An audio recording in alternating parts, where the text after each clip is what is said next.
ஆஸ்திரேலிய தமிழ் ஒலிபரப்பு கூட்டுத்தாபன வான் அலைகளிலே நாம் இப்பொழுது இணைந்திருப்பது ஒரு சிறப்பு நேர்காணலோடு. இந்த சிறப்பு நேர்காணலுக்காக நாம் ஈழத்தினுடைய கல்வியாளர் கலாநிதி ஞானசேகரன் சென்னையா அவர்களோடு இணைந்திருக்கின்றோம். வணக்கம். வணக்கம் பிரபா. உங்களை வானலையிலே சந்திப்பது மிகுந்த மகிழ்ச்சியா இருக்கிறது. நன்றி அழைப்புக்கு நன்றி. உங்களுடைய சேவை தொடரட்டும். நன்றி. உங்கள் முயற்சிகளிலே, அதாவது நீங்கள் கற்பித்தலிலே பல்லாண்டு கால அனுபவம் கொண்டவர். ஆனால் அது மட்டுமன்றி இன்று எதிர்கால சந்ததி எப்படியான ஒரு கல்வி திட்டமிடலோடு பயணிக்க வேண்டும் என்ற ரீதியிலே ஒரு முன்னெடுப்பை செய்திருக்கிறீர்கள். அதை பற்றி நாங்கள் அறிந்து கொள்வதற்கு முன்னர் ஈழத்திலே உங்களுடைய பின்புலம் பற்றி சொல்லுங்களேன். நன்றி. முதற்கண் மீண்டும் இந்த நிகழ்வுக்கு அழைத்தமைக்காக காணா பிரபா உங்களுக்கு என்னுடைய மனமார்ந்த நன்றிகளை தெரிவித்துக் கொள்கின்றேன். என்னுடைய பின்புலம், நான் யாழ்ப்பாணம் அளவட்டி கிராமத்தை சேர்ந்தவன். எனது ஆரம்ப பாடசாலை அளவட்டி அருணோதயா கல்லூரியில் ஆரம்பித்து அதன் பின் உயர்கல்வியை நான் தெல்லிப்பளை மகாஜனா கல்லூரியிலே தொடர்ந்தேன். அதன் பின் யாழ்ப்பாண பல்கலைக்கழகத்திற்கு பின்பாடு ஆசிரியர் தொழில் அங்கே இளவாலை சென்ட் ஹென்ரிஸ் கல்லூரியிலே ஆரம்பிக்கின்றது. ஒரு சில வருடங்கள் கற்பித்து விட்டு அதன் பின்னர் நான் தென் ஆப்பிரிக்காவுக்கு செல்கின்றேன். ஒரு ஆசிரியர் நியமனத்தோடு அங்கே 10 வருடங்கள் ஒரே பாடசாலையில் கற்பித்து விட்டு பின்னர் கனடாவிலே என்னுடைய ஆசிரியர் தொழில் நீடித்தது. அதன் பின் அமெரிக்காவுக்கு 2000 ஆண்டிலே இங்கே வந்து இன்று வரை என்னுடைய ஆசிரியர் தொழில் தொடர்ந்து கொண்டிருக்கின்றது. இவ்வளவு காலமும் இந்த காலங்களிலே நான் பார்த்து வந்த என்னுடைய ஆசிரியர் தொழில் அனுபவங்கள், கற்றல் கற்பித்தல் 2 அனுபவங்களும், வகுப்பறையிலே இருந்து மாணவர்களோடு கற்பித்தது, கல்லூரிகளிலே பல்கலைக்கழகங்களிலே பாடசாலைகளிலே கற்பித்த விடயங்கள், அதை விடுத்து என்னுடைய கற்றல், என்னுடைய முனைவர் பட்டத்திற்காக நான் அமெரிக்காவிலே கற்ற அந்த அனுபவங்கள், அதை விடுத்து என்னுடைய மொத்தமான இந்த கற்பித்தல் அனுபவங்களில் பெற்றோர்களுடன் நான் இணைந்து நிறைய விடயங்களை செய்திருக்கின்றேன். பெற்றோர் ஈடுபாடு, மாணவர் கல்வியிலே பெற்றோர்களின் ஈடுபாடு இங்கே நிற்கின்றது, எவ்வாறு இருக்க வேண்டும் என்ற எனது முனைவர் பட்டத்திற்கான ஆய்வும் கூட அந்த ஆழமான ஒரு ஆய்விலே பெற்றோர்கள் எவ்வாறு மாணவர்களை வழி நடத்த வேண்டும், அவர்களுடைய கல்வி வளர்ச்சியிலே எங்கே அவர்கள் பங்களிக்க வேண்டும் என்பதை பற்றி ஆழமாக ஆராய்வு செய்துதான் என்னுடைய முனைவர் பட்டத்தை இப்போ எடுத்துக்கின்றேன். தற்பொழுது கூட அண்மையிலே கடந்த 1 வருடமாக எடுத்த முயற்சியின் பலனாக ஒரு புத்தகம் ஒன்றை எழுதியிருக்கின்றேன். கல்வி புத்தாக்கம் தலைமைத்துவம் என்ற நூல். அது தற்பொழுது தாயகத்திலே யாழ்ப்பாணத்திலே தமிழில் எழுதப்பட்ட நூல். அங்கே 1வது வெளியீடு முடிவடைந்து விட்டது. 2வது வெளியீடு அளவட்டி அருணோதயா கல்லூரியில் வருகின்ற ஆகஸ்ட் 6ஆம் தேதி நடைபெற இருக்கின்றது.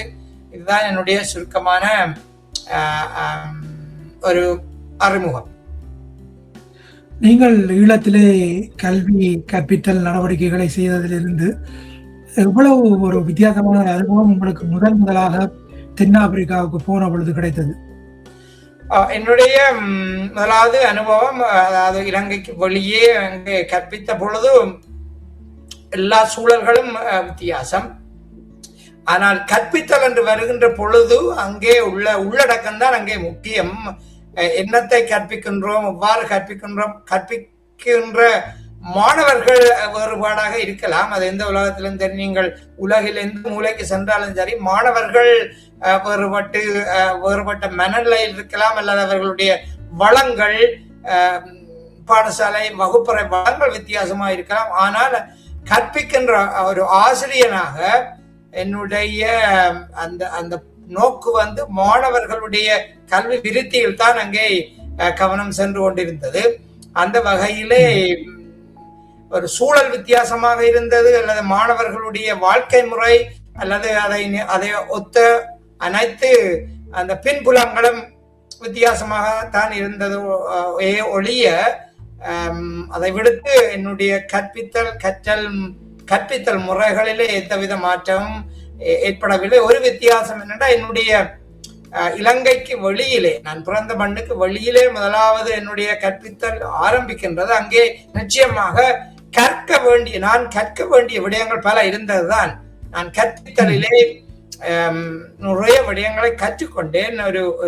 வேறொரு சமூகத்துக்கு நாங்கள் கற்பிக்கின்ற பொழுது அதற்குள்ளால் எங்களுக்கு வருகின்ற அனுபவங்களும் அந்த பார்வைகளும் நிறைய அனுபவங்களை எனக்கு தந்திருக்கின்ற. அந்த வகையில நான் பெருமையாக சொல்லக்கூடியது அந்த முதலாவது என்னுடைய அந்த ஆசிரியர் தொழில் ஆரம்பம் தென் ஆப்பிரிக்காவில் ஆரம்பித்த அந்த அந்த கற்பித்தல் நிச்சயமா என்னை வழி நடத்தி வாழ்க்கையிலே அடுத்த கட்டத்துக்கு கொண்டு சென்று விட்டது. அருமை. இப்ப பார்த்தீர்கள் என்றால், என்னுடைய இலங்கையிலே நாங்கள் கல்வி கற்ற பொழுது அவ்வப்போது இந்த கல்வி மறுசீரமைப்பு என்பது இடம்பெறுவது வழமை. கல்விசார் நிபுணர்கள் அந்த அந்த சார்பிலே இணைந்து பணியாற்றக்கூடிய வல்லுநர்களை வைத்து பாடத்திட்டம் என்பது மாற்றப்படுகின்ற முறைமை என்பது இருக்கின்றது. அது ஒரு பக்கம் இருக்க, நீங்கள் புலம்பெயர்ந்த சூழலிலே வந்து இவ்வாறு கற்பித்தல் நடவடிக்கைகளை செய்யும் பொழுது ஈழத்திலே அல்லது இலங்கையிலே வந்து எவ்வளவு தூரம் ஒரு குறிப்பிட்ட ஒரு விஷயம் வந்து தனித்துவமாகவும் சிறப்பாகவும் இருப்பதாக உங்களுடைய அனுபவ ரீதியாக எதை நீங்கள் கண்டுகொண்டீர்கள்? அதாவது இலங்கையிலே சொல்லுங்கள். முக்கியமாக நீங்கள் நல்ல கேள்வி, முக்கியமான ஒரு கேள்வி. நன்றி பிரபா. முக்கியமாக இலங்கையிலே தற்பொழுது, அதாவது குறிப்பாக கடந்த 10-15 வருட ஒரு காலத்தை எடுத்துக்கொண்டால், குறிப்பாக சொன்னால் எங்களுடைய போர் மௌனித்ததன் பின்பாக 2009க்கு பின்பு படிப்படியாக வளர்ச்சி அடைந்து இன்றைக்கு ஒரு 16 வருடங்கள் வந்து விட்டது.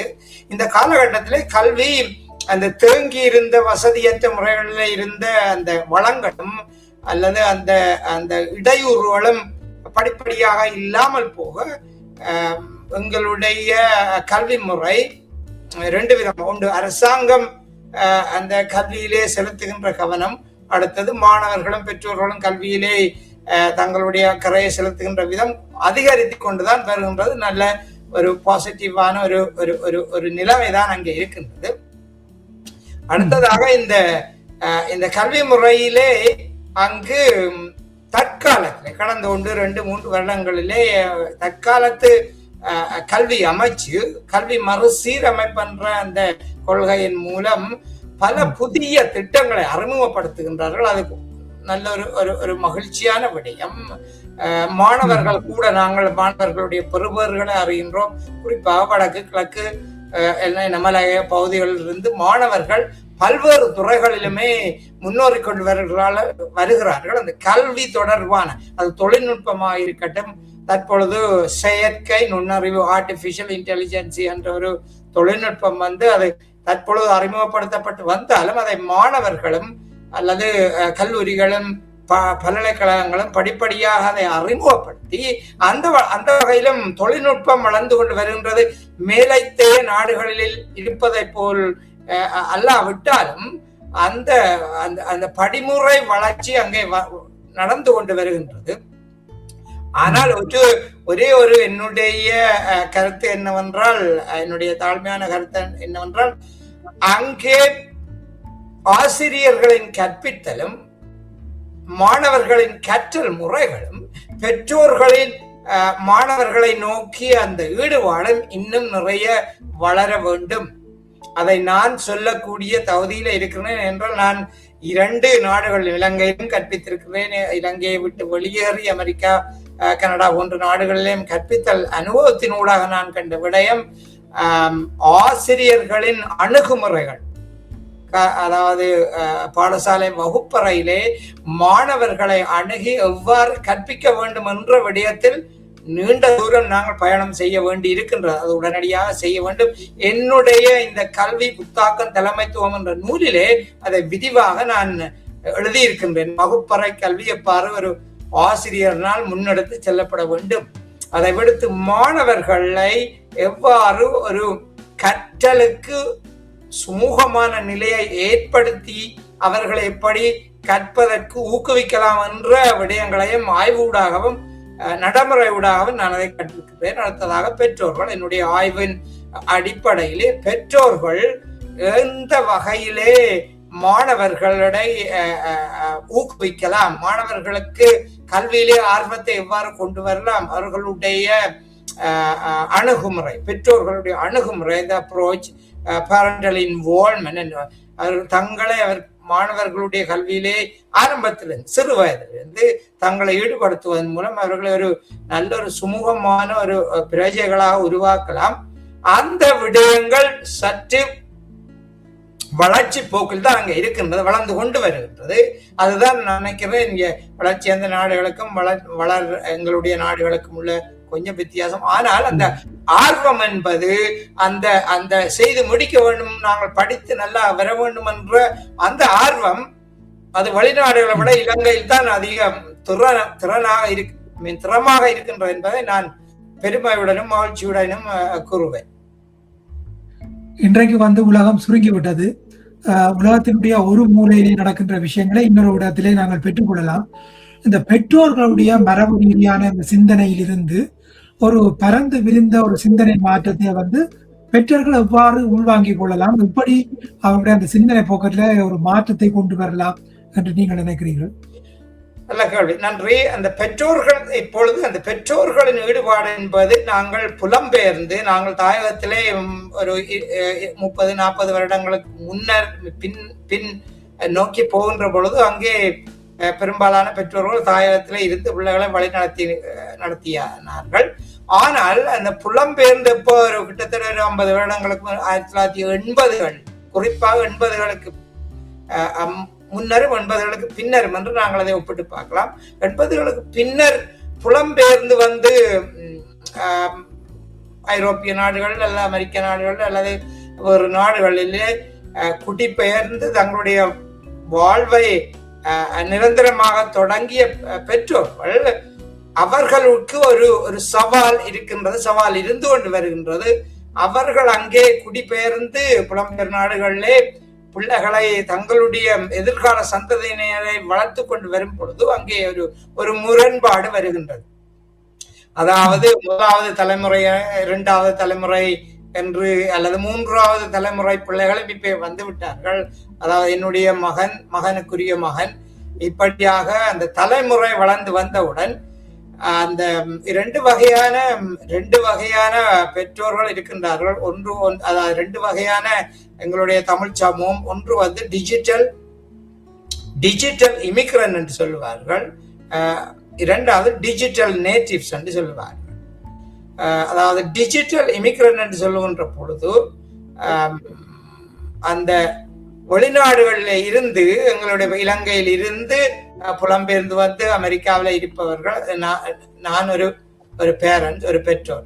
எனக்கு பிறந்த பிள்ளைகள் டிஜிட்டல் இமிகிரண்ட், டிஜிட்டல் நேட்டிவ்ஸ் என்று சொல்வார்கள். அவர்கள் பிறக்கும் பொழுதே தொழில்நுட்பத்தோடு பிறந்து இந்த அமெரிக்காவிலே சரி அல்லது ஐக்கிய ராஜ்யத்திலே சரி வளர்ந்து வருகின்றார்கள். அப்போ அங்கே அவர்கள் வளர்ந்து வருகின்ற சூழலும், அதாவது எங்களுடைய பிள்ளைகள் வளர்ந்து வருகின்ற சூழல்களும், அவர்கள் பார்க்கின்ற அந்த அவர்களை சூழ உள்ள கற்பித்தல் முறையா இருக்கலாம், வாழ்க்கை முறையா இருக்கலாம், அல்லது தொழில்நுட்பமா இருக்கலாம், இதுகள் எல்லாவற்றையுமே அவர்கள் பார்த்து கண்டு பிறப்பிலிருந்து கண்டு வருகின்றார்கள். ஆனால் நாங்கள் இன்னொரு நாட்டிலிருந்து இங்கே வரும்பொழுது இவற்றை கேட்டு அறிந்துதான் பெற வேண்டிய நிலைமை. இந்த இடத்திலேதான் அந்த முரண்பாடு ஏற்படுகின்றது. அதாவது பெற்றோர்கள் பிள்ளைகளை வழிநடத்துகின்ற பொழுது தொழில்நுட்பத்தை எவ்வாறு கவனமாக கையாள வேண்டும் என்பதை பெற்றோர் முற்றுமுழுதாக அறியாமல் பிள்ளைகளை கட்டுப்படுத்துவதும், பிள்ளைகள் அதை மீறி அதை பெற்றோர்களின் ஆலோசனை மீறி அதை செய்வதும், அல்லது கலாச்சாரம் என்று சொல்லலாம். அதாவது ஒரு ஆண் பெண் பிள்ளைகள் எவ்வாறு பழக வேண்டும் என்ற எங்களுடைய இலங்கை நாட்டினுடைய அந்த கட்டுக்கோப்பான அமைப்பு புலம்பெயர்ந்த நாடுகளில் இருக்காது. அந்த வகையில எங்களுடைய இந்த 1வது தலைமுறை பேரண்ட்ஸ் என்னை போன்ற பெற்றோர்களுக்கு அந்த சவால் இருந்து கொண்டுதான் இருக்கின்றது. ஆனா அதற்கு இப்படி பல சவால்கள். அதற்கு ஒரே ஒரு வழி, பெற்றார்கள் அவர்களும் கூட அந்தந்த நாடுகளிலே அவர்கள் புலம்பெயர்ந்து ஒவ்வொரு நாடுகளில் இருக்கும்போது அந்தந்த நாடுகளில் உள்ள வளங்களை பாவித்து, அல்லது அங்கத்தை நாடுகளில் உள்ள அரச கவுன்சிலிங் என்று சொல்வார்கள், அந்த ஆலோசனைகளை அந்த நாட்டில் உள்ள நிறுவனங்களிடம் பெற்று, ஒரு ஒரு பிள்ளையை பாடசாலைக்கு அனுப்புகின்ற பொழுது என்னென்ன மாதிரியான அந்த கற்பித்தல் முறையில் அங்கே நடைபெறுகின்ற விடயங்களை பெற்றோர்கள் அறிய வேண்டும். அதுதான் நான் இங்கே அழுத்தி கூறுவது. பெற்றோர்கள் அங்கே பாடசாலைக்கு வெறுமனே மாணவர்களை அனுப்பிவிட்டு ஓகே நீங்கள் பாடசாலை போய் காலை போய் பின்னேறம் வருகின்ற நிலைமை இருக்கக்கூடாது. அங்கே பாடசாலையில் என்ன நடக்குது, என்ன விதமான அந்த திட்டங்கள், தலைமைத்துவ திட்டங்கள் இருக்கா, கல்வி அறிவு எப்படி இருக்கின்றது, கற்பித்தல் முறை எப்படி இருக்கின்றது, இவ்வாறு பெற்றோர்கள் அந்த பாடசாலையில் நடக்கின்ற விடயங்களை அறியாமல் இருந்தால் அல்லது கல்வி தொடர்பான வளர்ச்சியை அறியாமல் இருந்தால் மாணவர்கள் நாங்களே எங்களை வழிநடத்த வேண்டிய நிலைமை மாணவர்களுக்கு வருமாக இருந்தால் அது கொஞ்சம் பின்னடைவைத்தான் பெறும். ஸோ நாங்கள் பெற்றோர்கள் எங்களுடைய புலம்பெயர் நாடுகளில் உள்ள கல்வி முறைகளை பற்றி அறிந்திருக்க வேண்டும் என்று இந்த இடத்துல நான் வலியுறுத்தி கூறுவேன்.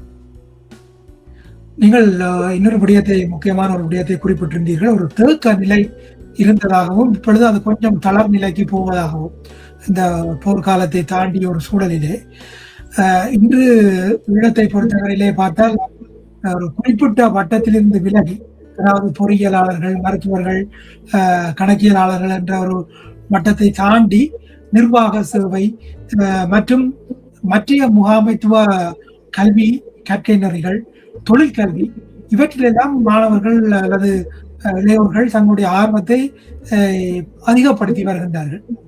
ஒரு மாணவன் மேற்படிப்பிலே படிக்கும் பொழுது எப்படியான வகையிலே தன்னை தயார்படுத்தலாம் என்று நீங்கள் நினைக்கிறீர்கள்? அதாவது இந்த இடத்துக்கு தான் நான் செல்ல வேண்டும் என்பதற்கான ஒரு திட்டமிடலை எப்படி அந்த கல்வி அமைப்பு அவருக்கு வழி நடத்தும் என்று நீங்கள் நினைக்கிறீர்கள்?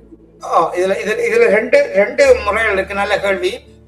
ஒன்று பெற்றோர், மாணவர்கள் அது சிறு வயதிலிருந்து நான் இந்த மாணவர்களை வழி நடத்த வேண்டிய காலம் எப்போதென்றால் அவர்கள் எலிமெண்டரி ஸ்கூல் வந்து ஆரம்ப பாடசாலையில் இருக்கும் பொழுது நாங்கள் மாணவர்களை பெற்றோர்களாக இருந்தாலும் சரி அல்லது சமூகமாக இருந்தாலும் சரி அல்லது பாடசாலையா இருந்தாலும் சரி, இதுல ரெண்டு காம்பினேஷனா இருக்கு. ஒன்று பாடசாலை, அதாவது 3 பேர் என்று சொல்லலாம், அடுப்பு கட்டி என்று சொல்வார்கள், 3 அடுப்பு கட்டி மாதிரி இருக்கின்றன. பாடசாலை, பெற்றோர்கள், மாணவர்கள்.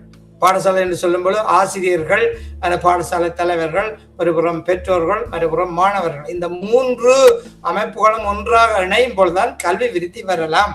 அது மாணவர்கள் நல்ல அக்கறையா இருக்கிறார்கள், நல்ல ஆர்வமா கற்கின்றார்கள். ஆனால் பாடசாலையில் அவ்வளவு விதமான உற்சாகமோ அல்லது ஊக்குவிப்போ அல்லது அவர்களுடைய தலைமைத்துவ பண்புகள் அல்லது புத்தாக்க திறனை வளர்க்கவோ அவர்கள் அக்கறை எடுக்கவில்லை என்றால் மாணவர்களுக்கு ஒரு விரக்தி நிலை வரும். அதே போல பாடசாலை நன்றாக இயங்குகின்றது, வளங்கள் இருக்கின்றது, ஆசிரியர்கள் ஈடுபாட்டுடன் கற்பிக்கின்றார்கள், மாணவர்கள் அக்கறையுடன் கற்கின்றார்கள். ஆனா பெற்றோர்களுடைய ஈடுபாடு அங்கே குறைவு. அப்ப பெற்றோர்கள் அங்கே மாணவர்களுடைய கல்வியை கேட்டு என்ன கற்கின்றீர்கள் அல்லது பாடசாலையில் என்ன குறைபாடு இருக்கின்றது என்ற விடயங்களை ஆய்வு செய்து அதற்கேற்ற முறையில் தங்களுடைய பிள்ளைகளை வழிநடத்தாவிட்டால் அந்த கல்வி முற்றுமுழுதாக முழுமை அடையாது. அந்த வகையில இந்த கல்வியிலே 3 விதங்கள் இருக்கின்றது. அதாவது பெற்றோர் ஈடுபாடு இருக்க வேண்டும், ஆசிரியர்கள் அக்கறையா இருக்க வேண்டும், மாணவர்கள் தாங்களாகவே ஒரு செல்ஃப் டிசிப்ளின் என்று இருக்கின்றது. அது எப்போ தொடங்குமாக இருந்தால் ஒரு எலிமெண்டரி ஸ்கூல்ல நான் பெரும்பாலும் பெற்றோர்களுக்கு நான் பல முறை மீண்டும் கூறுவது, பெற்றோர்கள் மாணவர்கள் வளர்ந்து வரட்டும், அவர்கள் இப்பொழுது சிறியவர்களா இருக்கிறார்கள், வளர்ந்து பெரிதாக வந்த பிறகு அவர்களுக்கு நான் அதை சொல்லிக் கொடுப்பேன் என்று பெரும்பாலான பெற்றோர்கள் நினைக்கிறது. என்னுடைய பிள்ளை ஒரு சிறிய பிள்ளையா இருக்கிறது, அவன் ஒரு சின்ன பிள்ளை, அவன் கொஞ்சம் வளரட்டு, நாங்கள் இதை சொல்லிக் கொடுப்போம் என்ற அந்த மென்டாலிட்டி எல்லாரிடம் இல்லாவிட்டாலும் ஒரு சில பேரண்ட்ஸ்ல இருக்கின்றது. ஆனால் அது தவறு. பிள்ளைகள் சிறுவர்களாக இருக்கும் பொழுது அவர்களுடைய அப்சர்பிங் பவர், அவர் உள்வாங்குகின்ற அந்த திறமைகள் பலவிதம் 100 மடங்கு அதிகமாக இருக்கின்றது. அவர்கள் வளர்ந்து ஒரு 5, 6, 7ஆம் வகுப்புக்கு போகின்ற பொழுது அவர்களுடைய அந்த கிராஸ்பிங் விடயங்களை உள்வாங்குகின்ற சக்தி வேற திசையில போய்கொண்டிருக்கின்றது. ஆரம்பத்திலிருந்து பிள்ளைகளை சரியான வழியில் வழிநடத்தி அவர்களுக்கு வேண்டிய ஆலோசனைகளா இருக்கலாம், அல்லது உதவிகளா இருக்கலாம், அல்லது பாட விதானங்கள் பற்றிய அந்த அறிவுறுத்தல்களாக இருக்கலாம். அதை பெற்றோர்கள் அவர்களுடைய ஆரம்ப வயதில் ஆரம்பிப்பார்களே ஆனால் நிச்சயமாக அந்த பெற்றோர் அந்த மாணவனை தான் விரும்பிய வழியில் கொண்டு செல்ல முடியும். இது எந்தவித மாயாயால மந்திரமும் அல்ல, இது ஒரு பயிற்சி. ஆரம்பத்திலிருந்து அந்த பிள்ளை சில பெற்றோர்கள் ஒப்பிட்டு பார்ப்பார்கள். அந்த பிள்ளை நல்லா படிச்சு நல்லா வந்துட்டுது, என்னுடைய பிள்ளை அல்லது என்னுடைய பிள்ளை நல்லா படிக்குது, மற்ற பிள்ளைக்கு தெரியாது, அல்லது மற்ற பிள்ளை நல்லா வந்துடுது, என்னுடைய பிள்ளை ஒரு ஒரு ஒரு கட்டித்தனம் மற்ற என்று அந்த ஒப்பிட்டு செய்கின்ற பெற்றோர்கள் அது ஒரே ஒரு காரணம் என்னவென்றால் அவர்கள் அந்த சரியான நேரத்துல சரியான முறைகளை பாவித்து தங்களுடைய பிள்ளைகளை அவதானித்து அவர்களுக்கு என்ன திறமை இருக்கின்றதை தட்டி கொடுத்து மேல் கொண்டு வருவது ஆரம்ப நிலை பாடசாலை தான். அங்கே ஆரம்பித்தால் நிச்சயமாக எங்களுடைய பிள்ளைகள் எல்லோருமே நாங்கள் நினைத்தது போல அவர்கள் அந்த நிலைக்கு கொண்டு வர முடியும். இதை நான் சொல்லுகின்ற அதே வேளையில் பாடசாலையும் இருக்கின்றது. பாடசாலை ஆசிரியர்களுடன் பெற்றோர்கள் சரியான நேரத்திலே முறையான வழியில தொடர்பு கொண்டு தங்கள் பிள்ளைகளின் விருப்பங்கள், தங்கள் பிள்ளைகளின் அந்த ஆர்வங்கள் எங்கே இருக்கின்றது என்பதை கலந்துரையாடி, 2 பக்கம் கலந்துரையாடி அதை ஒரு வழி நடத்தி செல்லுகின்ற பொழுதுதான் இது 1 way இல்லை, இது 2 way என்று சொல்லுவார்கள். 2 பக்கம் பேரண்ட்ஸ் முன்னிலையில் சென்று ஆசிரியர்களை தொடர்பு கொள்ள வேண்டும். ஆசிரியர்களும் பெற்றோர்களுடன் கலந்து ஆலோசித்து அந்த பிள்ளையின் கல்வியை முன்னுக்கு கொண்டு வரலாம். இதுதான் அங்கே நடக்க வேண்டிய விடயம். அதை பெரும்பாலான பெற்றோர்கள் ஆரம்பத்தில் 1ஆம் வகுப்பு, 2ஆம் வகுப்பு, 3ஆம் வகுப்பு, 4, 5 போகும்போதே என்னுடைய பிள்ளைகள் சிறியவனா இருக்கிறார், என்னுடைய மகள் சிறியவளா இருக்கிறார், அவளுக்கு இப்போதைக்கு நாங்கள் பிரஷர் கொடுக்கக்கூடாது, அவள் வளர்ந்து வரட்டும் அதை செய்வோம் என்றால் நிச்சயமாக அது நடக்க முடியாது. அங்கே வளர்ந்து வருகின்ற பிள்ளை மூளை விருத்தி வந்தவுடன் அந்தந்த வயதிலே கற்க வேண்டிய விடயங்களை அந்தந்த வயதிலே கற்க வேண்டும் என்றுதான் நான் அதை உறுதியாக கூறுவேன். அருமை.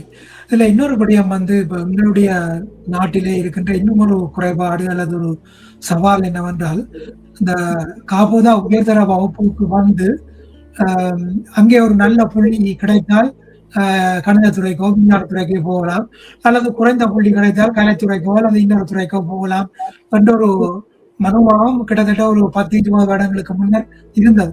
இப்பொழுது கல்வி சூழலிலே பறந்து விரிந்த தொழில்நுட்ப கற்கையினர்களும் அறிமுகப்படுத்தப்பட்டிருக்கின்றன. இருந்த போதிலும் இந்த மாணவர்களை பொறுத்தவரையிலே தங்களுடைய எதிர்காலத்தை பெருமளவிலே தீர்மானிக்கின்ற காரணியாக அந்த உயர்தர வகுப்பு மட்டம் அந்த எல்லைதான் இருக்கின்றது. அந்த அப்படியான ஒரு நிலையை மாற்றி அவர்களுக்கு ஒரு மேல் வகுப்பு ஆரம்பிக்கும் பொழுதே இந்த படிமுறையிலே நீங்கள் இந்தெந்த தொழில்நுட்ப கற்கையினர்கள் இருக்கின்றன அல்லது இந்தெந்த துறைகள் இருக்கின்றன என்ற ஒரு பூரண அறிவை எவ்வளவு தூரம் கல்வி நிறுவனங்கள் மற்றும் வெளிநாட்டிலே இருக்கின்ற உங்களை போன்ற கல்வியாளர்கள், புலம்பெயர்ந்த நாடுகளிலே கல்வி சமூகத்தோடு இணைந்திருக்கின்றவர்கள் இப்படி தாய்நாட்டிலே இருக்கின்ற பிள்ளைகளுக்கு ஒரு வழிகாட்டலை அல்லது வழிநடத்தலை செய்யலாம் நீங்கள் நினைக்கிறீர்கள்? நல்ல முக்கியமாக செய்யப்பட வேண்டிய, சிந்திக்கப்பட வேண்டிய விடயம். சிந்திப்பது மட்டுமல்ல அதை செயலிலே நாங்களும் காட்ட வேண்டும். அந்த வகையிலே நான் பெருமையாக கூறிக்கொள்வது, என்னுடைய புலம்பெயர் நாட்டு கற்பித்தல் அனுபவங்களை திரட்டி கற்றல் நான் இங்கே கற்றிருக்கின்றேன். என்னுடைய முனைவர் பட்டத்துக்காக நான் இங்கே படித்திருக்கின்றேன். அதே போல என்னுடைய மாஸ்டர்ஸ் டிகிரி அதையும் நான் இங்கே செய்திருக்கின்றேன். அந்த அனுபவங்கள், என்னுடைய கற்பித்தல் அனுபவங்கள் ஊடாக எனக்கு கிடைத்த அனுபவங்களை வைத்துக்கொண்டு நான் அங்கே தற்காலத்தில் இப்ப தாயகத்துக்கு சென்றால் அங்கே பன்முகப்படுத்தப்பட்ட அந்த பாட விதானங்கள் இப்பொழுது படிப்படியாக அறிமுகப்படுத்தப்பட்டு வருகின்றது. டைவர்சிஃபைடு கரிக்குலம் என்று சொல்லுவார்கள். அதாவது கரிக்குலம் எங்களுடைய பாட விதானங்கள் பல்வேறுபட்ட கோணங்களிலே, அதாவது திசைகளிலே சென்று கொண்டிருக்கின்றது. அதாவது ஒரு 10 வருடம் அல்ல 15 வருடத்துக்கு முன்பாக நோக்கி பார்க்கின்ற பொழுது அங்கே கிடைத்த பாட விதானங்களும் தெரிவு செய்யக்கூடிய அந்த தெரிவுகளும் இப்பொழுது தற்காலத்து கடந்த 4-5 வருடங்களிலே பரந்துபட்டு விரிவாக வந்து கொண்டிருக்கின்றது. அதாவது மாணவர்கள் பல்வேறு துறைகளிலே அங்கே தங்களுடைய ஆர்வத்துக்கு ஏற்றாற்போல் தங்களை ஈடுபடுத்திக் கொள்ளலாம். அது ஒரு 25 என்னுடைய காலங்களிலே இருந்தது போல வெறுமனே படித்தால் தான் கடுமையாக, அதாவது உயர்தர அந்த பாடநெறிகளை கற்றால் தான் ஒரே பல்கலைக்கழகங்களும் போகலாம் என்ற நிலை மாறி இப்பொழுது மாணவர்கள் அந்த அந்த உயர்ந்த நிலையிலே புள்ளிகள் எடுக்காவிட்டாலும் அதற்கு அடுத்த கட்டமாக பல துறைகளிலே சென்று கற்றுக்கொண்டிருக்கிறார்கள். அது தொழில்நுட்பமாக இருக்கலாம், அல்லது நர்சிங்கா இருக்கலாம், தாதி துறையில கூடி நர்சிங்கா இருக்கலாம், அல்லது அட்மினிஸ்ட்ரேஷன் நிர்வாகத்துறையில் இருக்கலாம். அப்ப அவ்வாறு இந்த பல துறைகளிலே அது கல்லூரிகளும் சரி, பல்கலைக்கழகங்களும் சரி, காலேஜஸ் அண்ட் யூனிவர்சிட்டிஸ், அதே மாதிரி வேறு தனியார் கல்வி நிறுவனங்கள்ல கூட மாணவர்களுக்கு அந்த அந்த தெரிவை கொடுக்கிறார். There is an option for இப்ப தற்காலத்து மாணவர்களுக்கு. அந்த வகையில் அது நல்லொரு மகிழ்ச்சியான விடயம் தான். என்னடா மாணவர்கள் வெறுமனே பல்கலைக்கழக வாயிலை மட்டும் பார்த்து கொண்டிருக்க தேவையில்லை. அவர்கள் அதை அடுத்த சாய்ஸ், அடுத்த தெரிவு கல்லூரிகள், தனியார் கல்லூரிகள் கூடி அங்கே பல முளைத்து வருகின்றன. இலங்கையிலே ஏற்கனவே அங்கே நிறைவு வருகின்றன. அந்த கல்லூரிகள் பல தலைமைத்துவ திட்டங்கள், தலைமைத்துவ வகுப்புகளை நடத்துகின்றன. அந்த கோர்ஸ் எல்லாம் அங்கே இருக்கின்றது. அதே போல சில பள்ளிக்கூடங்கள் கூடி அந்த மெடிசின் கூடி இப்ப நான் கேள்விப்பட்டேன் இலங்கையிலே ஒரு பிரைவேட் மெடிக்கல் காலேஜ் எல்லாம் வந்து கொண்டிருக்கின்றது, அல்லது ஏதாவது 1-2 பிரைவேட் காலேஜ் எல்லாம் இருக்கின்றன. அப்ப அந்த உண்மையில் சொல்ல போனால் அந்த வசதிகள், சந்தர்ப்பங்கள் இப்பொழுது அதிகம்தான். ஆனால் இந்த பாடசாலைகளும் வளங்களும் கொள்கை வகுப்போரும் கல்வி கொள்கை திட்டங்களை வகுப்போரும் அந்த மாணவர்களை வெறுமனே நீங்கள் கூறியது போல டாக்டர்ஸ், என்ஜினியர்ஸ் அல்லது இந்த 2 தான் எங்களுடைய கண்ணுக்கு முன் தெரிகிறது. அப்படி அல்லாமல் அவர்களை சிறிய வயதிலிருந்து அந்த புத்தாக்க சிந்தனையை ஏற்படுத்தி அந்த வளங்களை கொண்டு வந்து போட்டு புத்தாக்க சிந்தனை, கிரியேட்டிவ் ஸ்கில்ஸ், புத்தாக்கம் என்பது அந்த படைப்பு ஆற்றல்களை வளர்க்க வேண்டும். அதை பரவலாக ஒரே நேரத்துல கல்வி அறிவை கொடுக்கின்ற அதே நேரத்துல அவர்களுடைய படைப்பாற்றலையும் வளர்க்க வேண்டும். அது தொழில்நுட்பமாக இருக்கலாம், அல்லது ஒரு விவசாய துறையிலே எவ்வாறு ஒரு புதிய முறைகளை கண்டுபிடிப்பதாக இருக்கலாம். அப்ப படைப்பாற்றல், கல்வியும் படைப்பாற்றலும் தலைமைத்துவம், ஒரு சில விடயங்களை முன்னின்று அந்த விடயங்களை எவ்வாறு நடத்த வேண்டும் என்ற அந்த பயிற்சியை மாணவர்களுக்கு அங்கே கல்லூரிகள் தான் கொடுக்க வேண்டும். அவர்கள் வளர்ந்து வந்து அந்த தலைமைத்துவ பண்புகளை எடுக்க முடியாது. இங்கே புலம்பெயர்ந்த நாடுகளில், வளர்ச்சியந்த நாடுகளிலே நான் கூடிய ஒரு வகுப்பறை ஆசிரியராக இருக்கின்றேன். மாணவர்களுக்கு அந்த பாட விதானத்துக்கு உள்ளேயே அவர்களை அந்த தலைமைத்துவ பண்பு வளர வேண்டும். வளர்ந்தால்தான் அவர்கள் அந்த 12ஆம் வகுப்பு தாண்டி போகும் பொழுது நல்ல பல்கலைக்கழகங்கள் அவர்களை உள்வாங்குவார்கள். இங்கே நல்ல பல்கலைக்கழகங்களுக்கு போக வேண்டும் என்றால், குறிப்பாக வளர்ச்சி அந்த நாடுகளிலே உங்களுக்கு கல்வி அறிவு இருக்க வேண்டும், புத்தாக்க அறிவு இருக்க வேண்டும், மாணவ தலைமைத்துவ பண்புகள் இருக்க வேண்டும். அது பண்புகள் மாத்திரமல்ல, அந்த மாணவ தலைமைத்துவ அந்த திட்டங்களிலேயே மாணவர்கள் தங்களை உயர்தர வகுப்பு பாடநெறிகளுக்குள்ளே உட்படுத்தி அதற்குரிய அத்தாட்சியை வைத்திருந்தால்தான் அங்கே பல்கலைக்கழகங்கள்ல, சிறந்த பல்கலைக்கழகங்களே இப்ப அமெரிக்காவை எடுத்துக்கொண்டால், அல்லது ஐக்கிய ராஜ்யத்தை எடுத்துக்கொண்டால் ஆக்ஸ்போர்ட் யூனிவர்சிட்டி, அல்லது கேம்பிரிட்ஜ் யூனிவர்சிட்டி, அல்லது பிரின்ஸ்டன் யூனிவர்சிட்டி, ஸ்டான்ஃபோர்ட் இங்கே அமெரிக்காவில், இந்த பல்கலைக்கழகங்கள் நீங்கள் போக வேணும் என்று நீங்கள் நினைத்தால் வெறுமனே உங்களுடைய கல்வி அறிவு மாத்திரம் அங்கு எடுபடாது.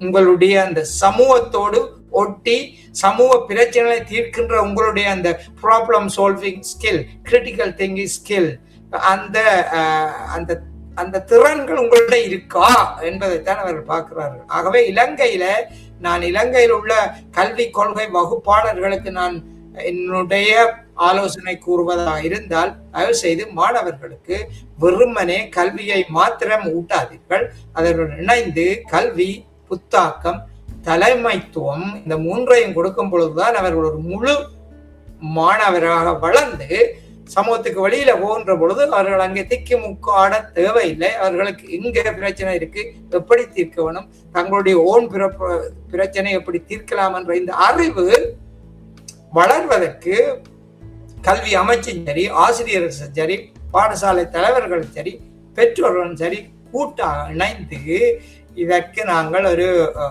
இதுக்கு ஏதுவான முயற்சிகளை முன்னெடுக்க வேண்டும். நிச்சயமா.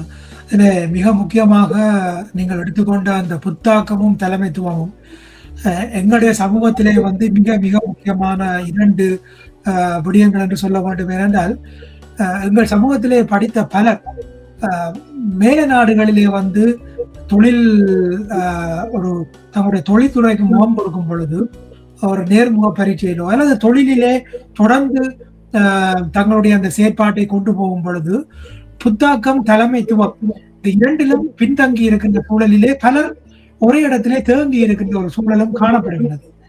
நீங்கள் மிக முக்கியமான இந்த 2 விடயங்களையும் அடையாளப்படுத்தி உங்களுடைய புத்தகத்திலே இதை கொண்டு வந்திருக்கிறீர்கள். எனவே இந்த புத்தகத்தை பற்றி இன்னும் பரவலாக விரிவாக அறிய வேண்டும் என்று ஆசைப்படுகின்றேன்.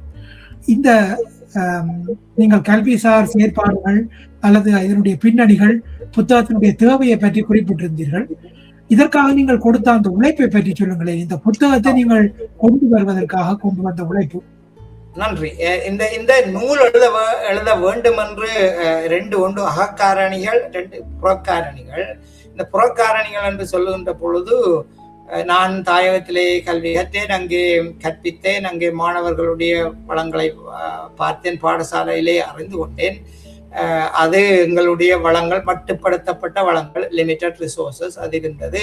மாணவர்கள் கற்கின்ற முறை, கற்பித்தல் முறை நீங்கள் கூறியது போல வெறுமனே என்ஜினியரிங், டாக்டர்ஸ் என்ற அதை நோக்கி ஓடுகின்ற அந்த ஒரு ஓட்டம் தான் அங்கே இருந்தது. அதை பார்த்து விட்டு அப்பொழுது நான் என்னுடைய இளைய வயதிலே இருந்தேன். அதை ஆய்வு செய்கிற அளவுக்கு எனக்கு அவ்வளவு அந்த தகுதி இருக்கவில்லை. ஆனால் அதற்கு பின்னர் பெயர்ந்து வெளியில் சென்று வெளியிலே இருந்து கற்பித்தல் முறைகளை பார்க்கின்ற பொழுது, மாணவர்கள் கற்கின்ற முறைகளை பார்க்கின்ற பொழுது, அல்லது இன்னொரு நாட்டிலே வளங்களை அவர்கள் எவ்வாறு கல்விக்கு பாவிக்கின்றார்கள் என்ற அந்த முறைகளை பார்க்கின்ற பொழுது, அதாவது குறிப்பாக இங்கே கனடாவிலும் அமெரிக்காவிலும் நான் வகுப்பறைக்கு சென்றுகின்ற பொழுது அங்கே மாணவர்கள் எப்படி கற்கின்றார்கள், எப்படி ஆசிரியர்களுக்கு பயிற்சி கொடுக்கின்றார்கள். அந்த பயிற்சி மாணவர் மைய கல்வி என்று சொல்வார்கள்.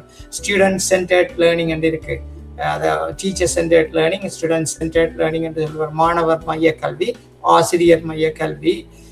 அதாவது ஆசிரியர் மைய கல்வி என்றது ஆசிரியர் தான் அங்கே டாமினன்ட், அது முக்கியத்துவமான ஆளாக இருப்பார். அவர் சொல்வதை எல்லாத்தையும் மாணவர் கேட்க வேண்டும். அது இலங்கையிலே அந்த நடைமுறை தான் இருந்தது. ஆசிரியர் சொல்வதை அப்படியே கிளிப்பிள்ளை போல மாணவர்கள் கேட்க வேண்டும். அது ஆசிரியர் மைய கல்வி.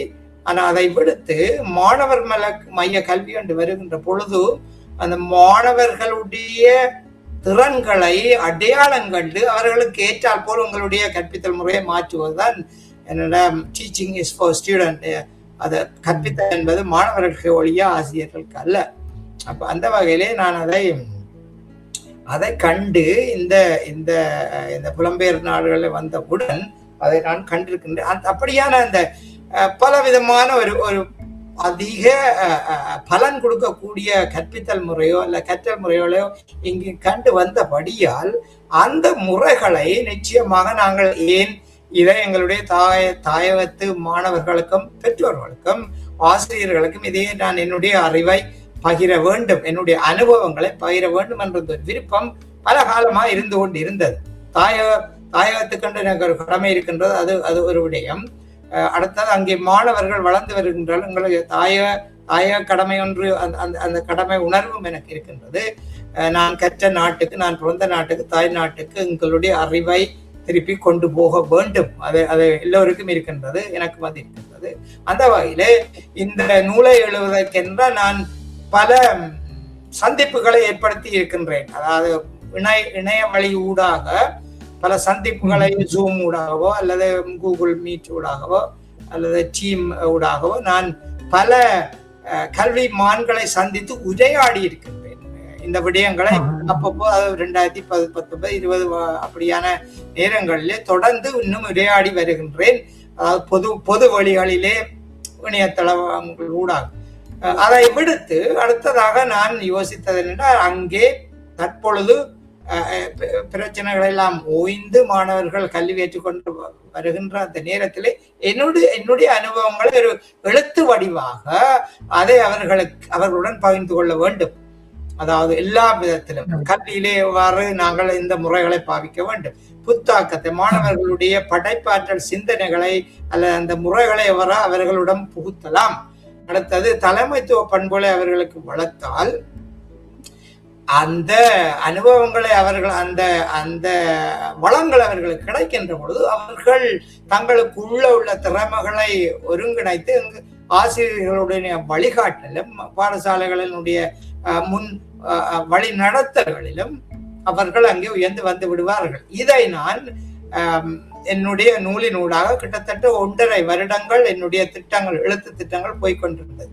அந்த கட்டுரைகள் வடிவிலே பல கட்டுரைகள். ஒன்று ஆசிரியர் எப்படி பாடசாலை வகுப்பறையிலே அந்த மாணவர் மைய கல்வியை அமுல்படுத்தலாம், பாடசாலை தலைவர்கள் எவ்வாறு பெற்றோர்களுடன் இணைந்து திட்டங்களை தீட்டலாம், வெறுமனே அவர்கள் டிசிஷன் மேக்கிங் அந்த தீர்மானம் எடுக்கும் பொழுது பாடசாலைகள் பெற்றோர்களுடன் இணைந்து செய்யும், அது சம்பந்தமான கட்டுரைகளை நான் அங்கே எழுதியிருக்கின்றேன். அடுத்ததாக தற்காலத்திலே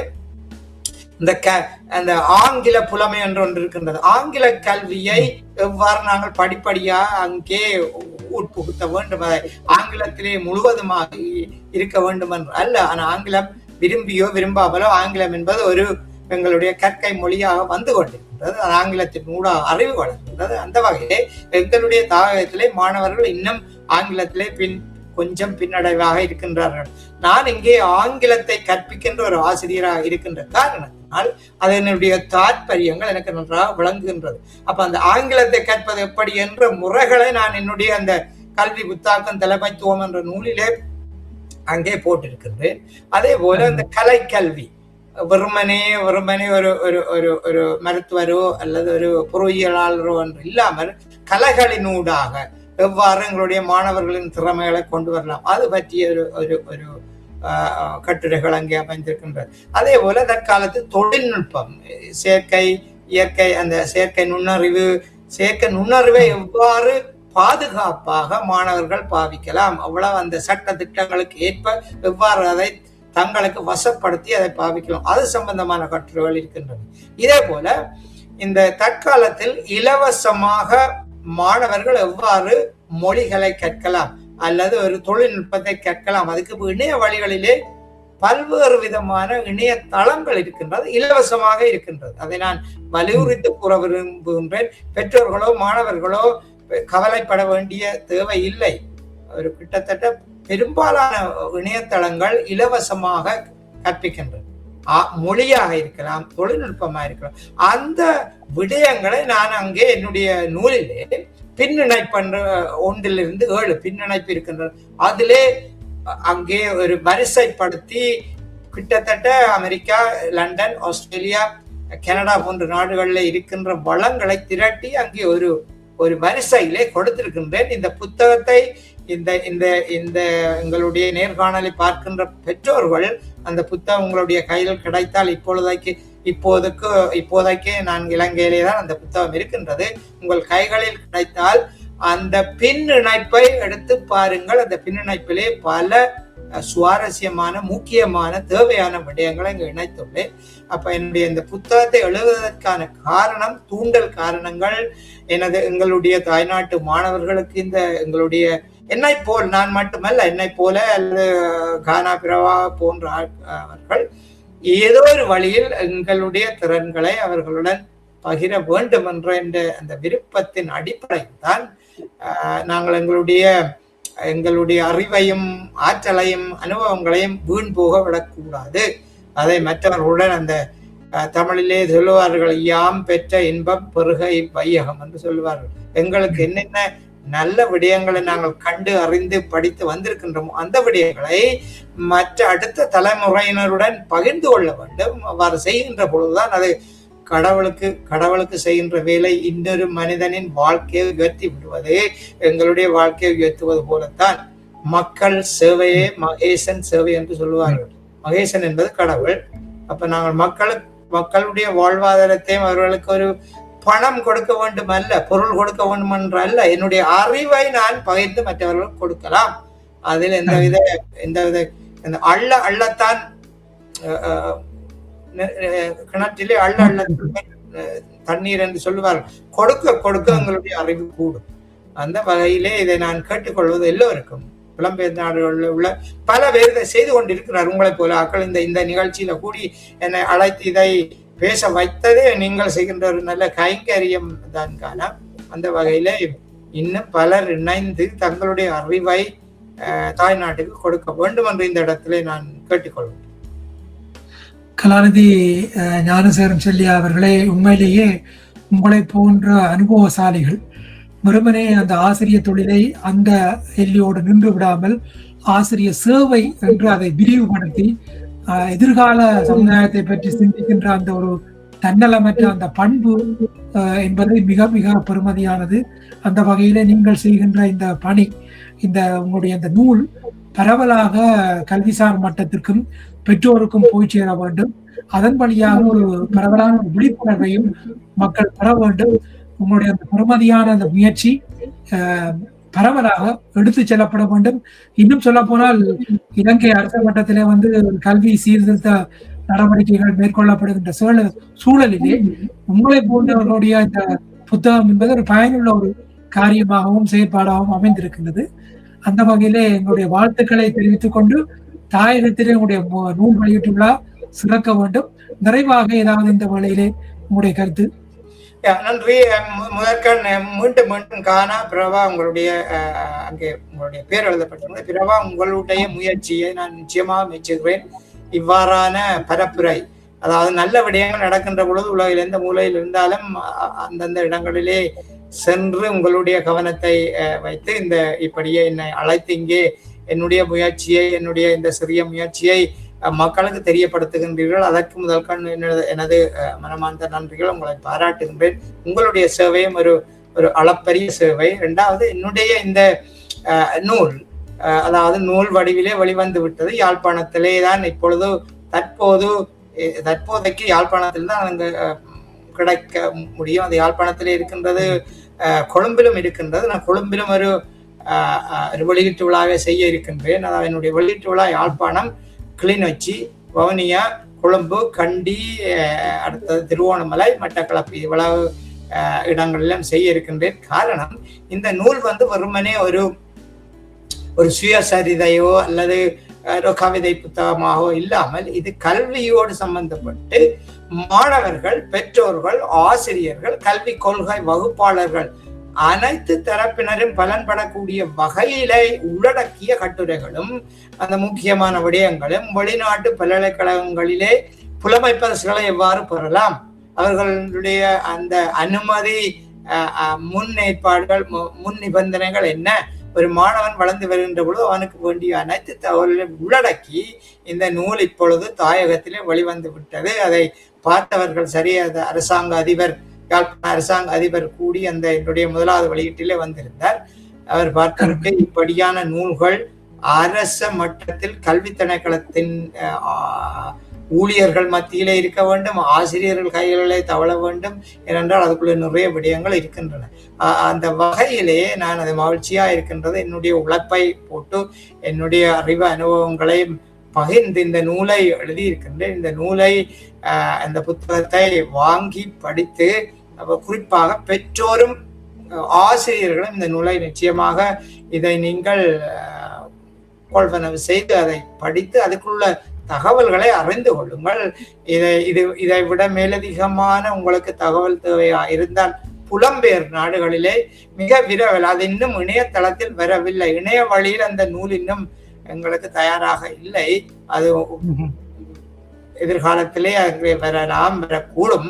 ஆனால் தற்பொழுது அது ஹார்ட் காப்பி என்று சொல்வார்கள், அந்த ஹார்ட் காப்பி தான் அவைலபிளாக இருக்கின்றது. அதை நான் முடிந்த அளவிலே ஆஸ்திரேலியாவிலேயோ அல்லது லண்டனுக்கோ ஒரு சில நூல்களை அனுப்பி இந்த சமூகங்கள் எங்கள் தமிழ் சமூகங்களிலே அந்த ஒரு நூல் நிலையங்களிலோ அல்லது தமிழ் சமூகத்திலேயோ பொதுவாக வைத்து அதை பெற்றோர் கைகளுக்கு கிடைக்கக்கூடிய அதற்கான ஏற்பாடுகளை நான் செய்ய தயாராக இருக்கின்றேன். உரிய காலத்தில் இது நடைபெறும்.